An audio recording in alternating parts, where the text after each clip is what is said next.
Well, thank you very much, and thank you for still being up. I'll make sure that I'll put you all down to sleep at this point. We're down at the last talk, so anyway, I wanted to, first of all, acknowledge co-authors. This was really a talk that Sonia Silvestri was supposed to give. She was not able to make it, so I offered to do that, but then also Rosemary Knight, Andrea here, Curtis Richardson, Gusti Anjari, Noah, also here, Neil Flanagan. So it was team effort for sure, and in a pretty challenging location. So, I'll just give you some of the details of this survey. So, to put things in context first, so when we think about organic carbon stored in terrestrial ecosystems, generally we'll divide those in what we'll call above and below ground biomass. So when we look at distribution for different latitudes, we can see that the percents when we compare above and below are fairly similar for tropical systems, but then as we progress and move more into moderate and then boreal systems, there is more a larger amount of below ground biomass stored, right? It will be like these areas here compared to the above ground. And then even more as we get more into moist soils for temperate latitudes. So again, as we go down here, then we can see that obviously the amount of below ground biomass is massive compared to the above ground biomass. So again, for peatland scientists, there's always been a challenge to estimate that portion of below ground biomass, right? So that's one of the things that we're essentially trying to address here. So just again, to some generalities about peatlands. So they cover about 400 or 3% of the global land surface, and about 400 billion tons. Now, this is very uncertain. That's a number that you'll see often. But just to give you an idea of how uncertain this is, 2 years ago in 2017, the largest peatland in the world was discovered in the Congo Basin. So it's a peatland that is the size of England. So that was just 2 years ago. It was a great paper in Nature, 2017. So that gives us an idea that, how uncertain actually these, carbon stocks coming from peatlands really are, right? So again, it gives the importance of, finding better ways to estimate these carbon stocks. On the other hand, well, once you have a peatland, generally you'll have like an anaerobic system where there is no oxygen, but then once oxygen gets into that system, you'll start increasing degradation of that soil. That will result in oxidation of the organic matter and generally will result in CO2 emissions, right? So again, that's one of the main questions also that our people will be interested when dealing with peatlands, is how, as these materials degrade, as they get drained, how much of this CO2 will influence greenhouse gas emissions, right? Again, total emissions, there is some numbers here, but again, like even in the place we're dealing with in Indonesia, I don't know if you guys recall, but in 2015, there were like massive fires, essentially a combination of things. It was a very dry year because of El Nino, and then a lot of malpractice because the drainage of peatlands is something very common there to initiate palm oil plantations. So things went wrong. That resulted in pretty much the whole country burning. I don't know if you guys remember, but it was all over the news. But just to give you the context, I mean, within weeks of those fire burning, it was the equivalent of basically a whole year of emissions of CO2 in Europe, for the entire Europe, just like within a couple of weeks. So again, it is a concern, right, in terms of like what, as we degrade these systems, what is the result in terms of greenhouse gas emissions. So again, the idea then for this work is to, or the research question is like what, we're trying to estimate volume, right? So we're trying to come up with a better way to estimate peat volume that then will allow us to properly estimate carbon stocks and then properly infer what might happen to that carbon as it gets degraded, right? So that's essentially the idea. Again, traditionally there's been many different ways of estimating volume. Obviously we need to start with peat thickness, and that's been often a challenge for the peatlands community. Traditionally there'll be like point measurements, you're just scoring all over the place and just determining peat thickness. There's been some ground-based geophysics which have been great to upscale things. But then obviously the idea will be to, that's fine, I didn't realize sorry, I got these slides, so some of these I wasn't sure, like, I wasn't familiar with it. So anyway, the idea then is we're trying then to upscale these measurements and using airborne electromagnetic methods, and then estimate larger volumes or larger scales for this peat thickness, right? So that's just a picture of the SkyTem flying over one of the study sites in West Kalimantan. And again, I'll get that into a second, but well, the reason for using SkyTem, obviously any details on that, Andrea will be very happy to take any questions related to the SkyTem data or inversion.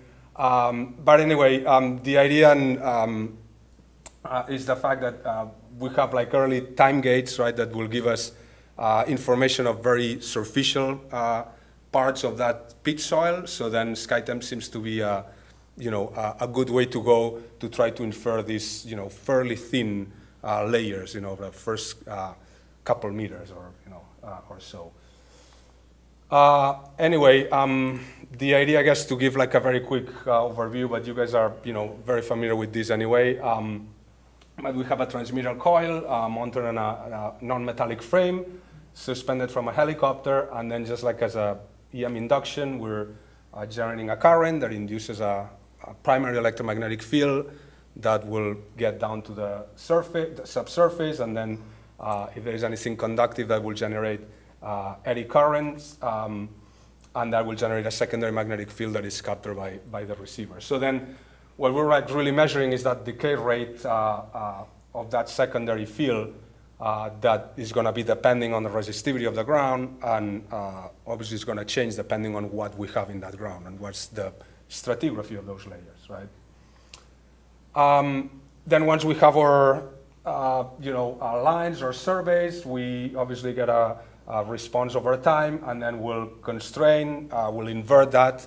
I'll get into a second, but we had a set of measurements on the ground to constrain that inversion, and then from there we generate conductivity maps that again I'll show at the end, right? So that's basically the idea, right? So again, the study site then was in Borneo, West Kalimantan. It was like a pretty challenging place just to get to, very isolated, and then the idea was to actually estimate the volume or the find the best way to estimate the volume for this area, the peat thickness or peat volume for that entire area. So then we collected then a total of 110 SkyTem flight lines that will be here in black, the black lines.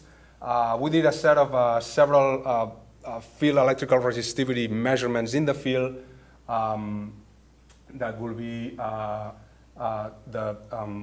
no, they're not here. The red dots will be then cores that were also collected along the lines. And then also some electrical resistivity imaging, just traditional electrical resistivity. We collected a total of 7 lines, 7 locations that are here shown as the yellow triangles. We also collected GPR along with some of these lines. Again, the idea was to get as much information about thickness as possible using different methods that then we can use on the inversion. And then the coring that again are those red dots here. Okay, so again, that's just the same thing, but then we're using then the combination of that SkyTem with the different ground-based methods to then infer or use on that inversion process to constrain the inversion. And that's just showing then some of the results first of all, just directly lab results and what we can see here. So we can see the range of resistivities for different materials, just as expressed as a count. So then we can see that red will be the loam and blue will be the clay. That will be the mineral soil below the peat, and then obviously the peat on top. So the first thing that is kind of interesting to look at this graph is just that somewhere around 25, 50 ohms per meter, there is kind of an overlap between resistivities we're getting from the mineral soil and the peat. So that might obviously cause problems in terms of determining that boundary between the two. That was also the reason then to do or to combine this with all the other ground-based methods to try to better constrain that. And then looking at some of the electrical resistivity imaging, then we can see here some of the results. And again, we can see a very resistive layer on top that will be, that red portion here, and then like a fairly very conductive at the bottom, like the blue color. So then the boundary between the two is again somewhere around 50 ohms per meter. And then there is also seems to be like a layer in between that might seem like some sort of a transition. Now that's not uncommon when you're dealing with coastal peatlands, when you'll have like these transitional layers of peat that are essentially more salty. So it will be like this transition of more of a mangrove peat rather than a terrestrial material. Okay, so then just to show you again some of those ground-based measurements, like some of the GPR, again the idea is just to look at the lateral variability, constraint beta together with the cores, what is the change in thickness as we move laterally, in this case just a 600 meter profile. So then we use all that, and then these are just like a couple resistivity models that are basically retrieved from two of the sections, and then we can see then the resistivity compared to the coring. Again, it's hard to see, but the coring will show this orange as the peat, and then that gray as the clay, or this loam material that is below. So what else? We also see like that black line that will represent the misfit of the measurement. And then what we see is like definitely there is like this kind of nice transition somewhere around 50 ohms per meter. Now, based on these results and based on the lab data and all the previous estimates from the ground-based surveys, we determine these 45 meters will be that interface between the mineral soil and the peat. Then, so then that will be that interface that will be giving us that peat thickness. We can also see then again this transitional layer that will be somewhere around 50, 60 ohm meters, where we're increasing resistivity, and will be again most likely that transitional, perhaps mangrove peat. Again, that will be common to find before you hit that clay. And anyway, that's just again two examples. So then we can just, if we look at the overall results, that will be the final kind of like product, the final map. And again, despite some of these, questions about defining perfectly the boundary, it shows very nicely the shape in terms of like landforms. What we have here, for those not familiar with peatlands, is like a raised bog. So then you have like a crest, the crest of the raised bog that will be the center here, where you have like the thicker peat soils, like up to 6 meters, and then from there it kind of thins down, right? So again, it shows nicely, that transition between thicker to thinner soils. This could be potentially maybe a second dome that maybe it has been more degraded. We're not really sure, but it also seems to be showing some higher or thicker portions of that peat soil. Okay, and then just to mention just some correlations that I can show here, and like just comparing directly some of the measured peat thickness with the predicted, and correlations are pretty good, but then interestingly, when we actually compare some of these same measured thickness with predicted from the SkyTem, but some distance from that actual measurement, so in this case about 20 meters, we can actually see that it gets a little better. So that might probably telling us that the SkyTem might tend to perhaps overestimate thin peat layers and maybe slightly underestimate thick layers. But again, within all the, within all this, it shows us a, very interesting method to quickly come up with, again, our idea was to, come up with a final volume of peat, in this case for this entire basin. So then that's the number that we came up with, about 500 millions of cubic meters.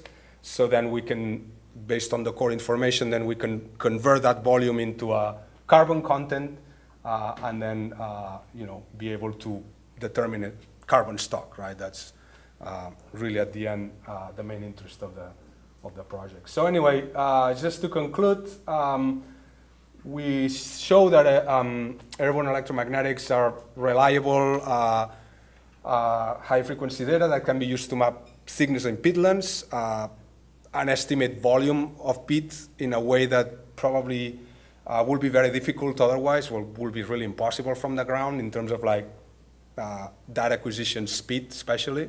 So it's very promising. This is like, again, for a peatland ecologist, this is very, very interesting to be able to come up with, these large-scale measurements of peat thickness.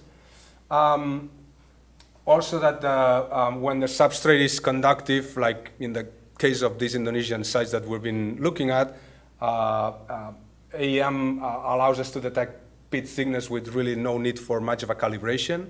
So that's also very interesting. And then obviously we can use that to then come up with a good estimate of below ground organic carbon stock, which again was the initial intention, and again, something very exciting for peatland scientists.